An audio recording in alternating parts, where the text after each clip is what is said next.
Viva Voz, com Vera Magalhães.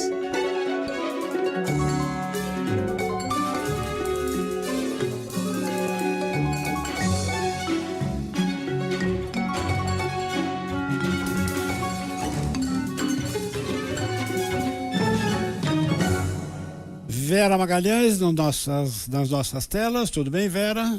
Oi, Sardenberg. Boa tarde para você, para Cássia, para os nossos ouvintes e também para quem nos assiste. Boa tarde, Vera. Vera Magalhães participou da entrevista hoje com o Pablo Marçal e tem aqui as suas observações. O Pablo Marçal, o amigão, versão, como a gente diria? Uma versão soft, mais suave, mais light, será, Vera? Ele disse que é a versão governante, né? É, ele até falou do arquétipo do governante. Né? Ele falou de vários arquétipos, isso mais ainda na conversa anterior à entrevista em si. Que ele começou com o arquétipo do palhaço e aí ia passar por outros lá, segundo uma mitologia bem própria. Mas o que me chamou a atenção não foi isso, não. É que dentro dessa tentativa dele de dimensionar e redirecionar o seu discurso, tentando diminuir a rejeição, diminuir sobretudo a rejeição junto ao público feminino, ele tomou algumas iniciativas nos últimos dias, entre elas a de designar uma mulher para o comando das próprias empresas, mas ele ainda esbarra em várias contradições que estão no seu plano de governo, que estão nas falas dele ao longo da campanha. Não é possível a gente imaginar que um candidato vá a vários debates, vá a várias sabatinas e entrevistas e diga que tudo que ele falou antes era um plano, era uma trama, era uma tentativa de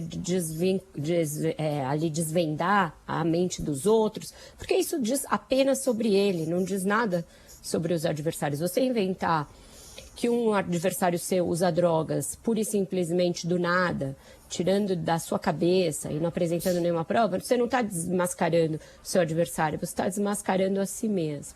Você inventar que você precisava de uma ambulância, quando você disse que você podia ir correndo até o hospital, você não está dizendo absolutamente nada sobre os seus adversários, você está dizendo sobre si mesmo, sobre o seu caráter, sobre as suas propostas. Então, isso aí é bobagem, é papo de coach e não convence ninguém.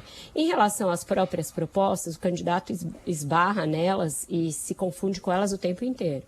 Eu levei a Sabatina uma entrevista que ele deu a um podcast, uma entrevista de 2 horas, não de 4, como ele disse, a um podcast que chama Os Economistas e não Flow, como ele disse. E lá pelas tantas, ele disse que ele tem um propósito de tirar as pessoas das ruas, os usuários de droga. E aí disse que tentaria levar para sítios do governo do estado e da prefeitura, mas que se não pudesse ele chamaria a iniciativa privada para colaborar com ele com uma proposta de ônibus. Ele plotaria ônibus bonitos com ar-condicionado e lá dentro colocaria os usuários de maconha e de crack para usar a sua droga tranquilo, com ar-condicionado. Você não fica na rua, você fica morando dentro do ônibus e usando a sua droga à vontade. Pode ser crack, pode ser maconha, pode ser até 10 baseados de uma vez. Ia criar um maconheiro do futuro, mas essas pessoas não ficariam na rua. Eu pus lá, para usar um linguajar clássico dos candidatos, está lá na minha rede, tanto a minha pergunta e a resposta dele, quanto o vídeo dele falando essa proposta, da qual hoje ele tentou se desvencilhar. Ele disse, eu mesmo disse lá no vídeo que o Ministério Público não ia deixar, então não é mais uma proposta. Ah, mas então por que o senhor falou, né? Porque a gente sempre fica nessa dúvida. A pessoa vai ser entrevistada durante 2 horas, a gente imagina que ela vai falar as coisas com as quais ela se compromete, que ela pretende fazer caso eleita. Ah, eu falei porque eu não gosto de ver as pessoas nas ruas, mas o Ministério Público não vai deixar, então tá dito. Então é esse tipo de inconsistência que a todo momento acontece, né? O Fernando Andrade trouxe muito bem as falas dele sobre El Salvador. E aí quando você traz as falas dele, ele fala, não, mas São Paulo não é El Salvador. Quem trouxe El Salvador para a disputa municipal foi ele, ao ir até lá, se deixar fotografar, fazer vídeos e dizer que traria várias experiências para cá. E o Fernando questionou pelo fato de El Salvador ser uma autocracia em que o governante Bukele pratica aí perseguição a opositores, pratica julgamentos e prisões em massa, muitas vezes sem individualização da conduta, e o fato de que isso não é compatível com uma democracia como é o Brasil. Aí ele diz, não ia dar para fazer tudo, mas já é um avanço, mas já tem os resultados. Aí ele fala que os meios não são os melhores, mas que os resultados são muito bons. E aí eu perguntei, então os fins justificam os meios? Não é que os fins justifiquem os meios. Então, de novo, uma proposta dele próprio, da qual ele recua. Em relação ao teleférico, que também foi questionado pelo Fernando, ele diz que não era bem aquilo, que não era para substituir metrô nem ônibus, é para abençoar as comunidades e criar um turismo nas favelas. Então, a entrevista foi toda pautada por questões políticas e propositivas que o próprio candidato disse, e das quais ele vai tentando sair à medida que a campanha avança e que a sua estratégia, um tanto tortuosa, vai mudando também ao sabor das pesquisas. Outra coisa que chamou a atenção foi em relação ao ministro Alexandre de Moraes, porque ele é muito cobrado pelos bolsonaristas por não se posicionar firmemente em relação ao impeachment do ministro Alexandre de Moraes, que é uma pauta cara ao ex-presidente Jair Bolsonaro.